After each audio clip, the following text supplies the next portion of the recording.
अमरगढ़ के महल में रानी चंद्रप्रभा की आंखों में हर वक्त खालीपन तैरता था। राजा वीरेंद्र सिंह अधिकतर युद्ध और राजनीति में व्यस्त रहते थे। रातें ठंडी और अकेली होती गईं। रानी के मन में प्रेम की चाह एक अधूरी प्यास बनकर जलने लगी। एक दिन राजमहल में एक रहस्यमयी व्यक्ति आया, अघोरनाथ। वह एक तांत्रिक था, परंतु उसकी आंखों में ऐसा आकर्षण था कि रानी का दिल एक अनदेखी आग में जल उठा। रानी ने उसे तांत्रिक कक्ष में बुलवाया। क्या आप मेरी बेचैनी दूर कर सकते हैं? अघोरनाथ मुस्कुराया। रानी, मन का शांति तंत्र से नहीं, स्पर्श से मिलती है। उस रात पहली बार रानी ने किसी पुरुष के हाथों में खुद को समर्पित किया, जो उसका पति नहीं था। अब रानी हर रोज एक बहाना बनाकर तांत्रिक से मिलने जाने लगी।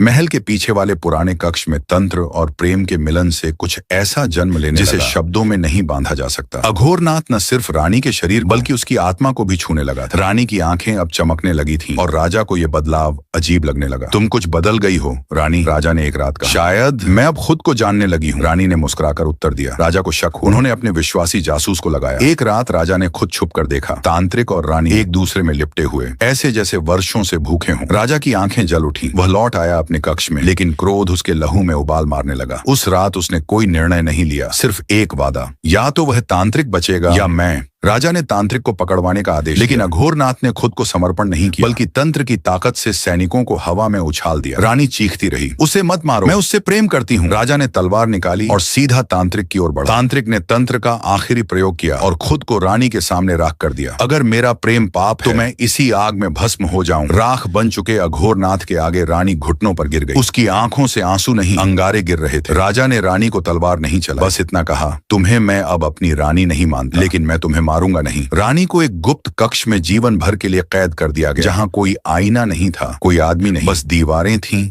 और याद। हर रात वह दीवार पर हाथ फेरती और कहती, अघोर, तुमने मुझे प्रेम सिखाया और दुनिया ने मुझे समझा,